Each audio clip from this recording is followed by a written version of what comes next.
والدین کے رویوں میں اولاد کے لیے جو نرمی ہوتی ہے، اس نرمی کی وجہ سے عمومی طور پہ جو لاڈ ہوتا ہے، پیار ہوتا ہے، وہ پھر انسان کی طبیعت کا حصہ بن جاتا ہے، اور اولاد جب بڑی بھی ہو جاتی ہے تو وہ والدین کو اسی طرح سے ٹریٹ کرتی ہے، جبکہ اس کو یہ سمجھنا چاہیے کہ اللہ رسول کے بعد اگر سب سے فائق حق کسی کے ہیں تو وہ والدین کے ہیں، اور ان کی ناراضگی اللہ کی ناراضگی ہے، اور ان کی رضا اللہ کی رضا ہے۔ ان کو خوش کر دینا اللہ کو راضی کر دینے کے مترادف ہے، اور ان کو ناراض کرنا اللہ کو ناراض کرنے کے مترادف ہے۔ اور یہ بات ذہن میں رکھیے گا کہ اگر والدین راضی نہیں ہیں تو رب بھی راضی نہیں ہے۔ اللہ کی رضا نصیب ہی نہیں ہو سکتی۔ آپ کے عمل، آپ کی محنتیں، آپ کے سجدے اور آپ کی عبادتیں، ریاستیں، چلہ کشیاں، یہ کچھ کام نہیں آتی اگر والدین راضی نہ ہوں۔ تو والدین کو راضی رکھنے کی ہمارے دین نے ہمیں تلقین فرمائی کی۔ اور یہ بھی آپ کو میں بتاؤں کہ کچھ اعمال ایسے ہیں کہ جن کی جزا اور سزا آخرت میں دیکھنا ہوگی، لیکن کچھ اعمال ایسے ہیں جن کی جزا اور سزا دنیا میں بھی بندہ دیکھ کے جاتا ہے۔ ان میں سے ایک عمل والدین کی فرما برداری ہے۔ جو والدین کا فرما بردار ہو، آپ اس کی پگڑی کا کلس کبھی نیچا ہوتے نہیں دیکھیں گے۔ اور وہ گناہ جس کی سزا آخرت میں تو ہے ہی ہے، دنیا میں بھی ضرور ملتی ہے، وہ والدین کی نافرمانی ہے۔ اس شخص پہ نشان لگا لیں جو ماں باپ کا بے ادب اور گستاخ ہو، آپ اس کو دنیا پہ بھی رسوا ہوتا پائیں گے، دنیا پر بھی وہ سرخرو نہیں ہو سکے گا۔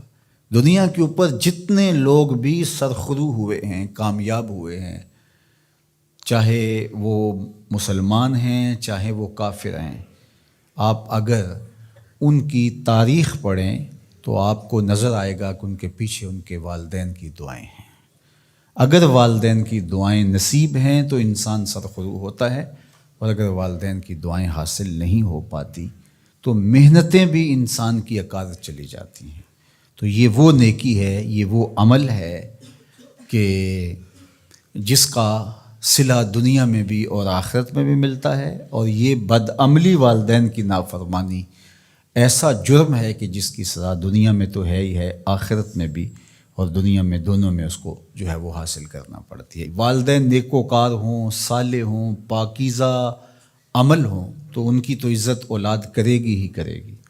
والدین برے ہی کیوں نہ ہوں، یا والدین بہت گناہ گار ہیں، شرابی ہیں اور بدکار ہیں اور اعمال بد ہیں، تو ان کی توہین نہیں کی جائے گی، اور اس بد اعمالی کی وجہ سے ان کے لیے دعائے خیر کی جائے گی۔ حتیٰ کہ والدین کافر بھی ہوں تو ان کا کفر اپنی جگہ پہ، لیکن اولاد ان کافر والدین کی بھی توہین نہیں کرے گی، ان کے ساتھ وہ حسن سلوک کرے گی والدین ہونے کے ناطے سے۔ اور نیکوکار ہوں، صالح ہوں تو پھر ان کے تو حقوق اور زیادہ عائد ہو جاتے ہیں۔ تو ماں باپ کے ساتھ ہمیں حسن سلوک کرنے کی تلقین کی گئی ہے۔ اچھا، یہاں اولاد کے لیے کبھی مسئلہ بن جاتا ہے، ماں کچھ اور کہہ رہی ہوتی ہے اور باپ کچھ اور کہہ رہا ہوتا ہے۔ اب اولاد کس کی اطاعت کرے؟ ماں کا حکم الگ ہوتا ہے اور باپ کا حکم اس سے مختلف ہوتا ہے۔ دونوں کے حکموں کو ساتھ لے کر اولاد نہیں چل پاتی۔ اب کیا کرے؟ تو علماء نے لکھا کہ پہلے تو ماں باپ کو ہی چاہیے کہ اولاد کو مشقت میں نہ ڈالے، کہ ایسا حکم دے کہ اولاد پھنس جائے کہ ماں کی بات مانو یا باپ کی بات مانو۔ ایک کی اطاعت سے دوسرے کی نافرمانی لازم آتی ہو تو بڑا مشکل مرحلہ ہو جاتا ہے۔ تو والدین کو اتنا خیال اور اتنا لحاظ رکھنا چاہیے کہ ان کو مشقت میں نہ ڈالے، ایسا حکم نہ دیں جو وہ بجا نہ لا سکے، جو ان کے لیے پورا کرنا مشکل ہو۔ اور بالخصوص ماں باپ کی لڑائی کے اندر اولاد جو ہے وہ پس کے رہ جاتی ہے۔ ماں کی بات مانی تو باپ ناراض، باپ کی بات مانی تو ماں ناراض۔ تو اس میں ایک تو والدین کو ہی چاہیے، لیکن کبھی اولاد پھنس جائے تو مسئلہ شرعی سن لیجیے، وہ یہ ہے کہ گھر کا حاکم جو ہے وہ مرد ہے۔ تو اگر ماں اور باپ دونوں کے احکام آپس میں ٹکرا رہے ہوں تو حکم مقدم ہوگا باپ کا۔ تو اولاد کے ذمے باپ کے حکم کو ماننا ضروری ہے، لیکن خدمت میں مقدم ہوگی ماں۔ جب باہر سے بچہ آتا ہے تو کھانے کے لیے یا کوئی چیز، یا رات کو ٹانگیں دبانے بیٹھتا ہے تو خدمت میں مقدم ماں ہوگی لیکن حکم کی تعمیل میں مقدم باپ ہوگا۔ تو شریعت اسلامیہ نے ہمیں یہ حکم دیا، چونکہ خدمت میں یہ جو حدیث میں نے آپ کے سامنے رکھی ہے، تو صحابہ نے حضور سے جب پوچھا کہ ہمارے حسن سلوک کا سب سے زیادہ مستحق کون ہے، تو فرمایا اماں کا، تیری ماں۔ پھر کہا سما من، پھر کون؟ تو پھر فرمایا اماں کا، تیری ماں۔ پھر تیسری مرتبہ پوچھا تو فرمایا تیری ماں، اور چوتھی مرتبہ فرمایا ابا کا، تیرا باپ۔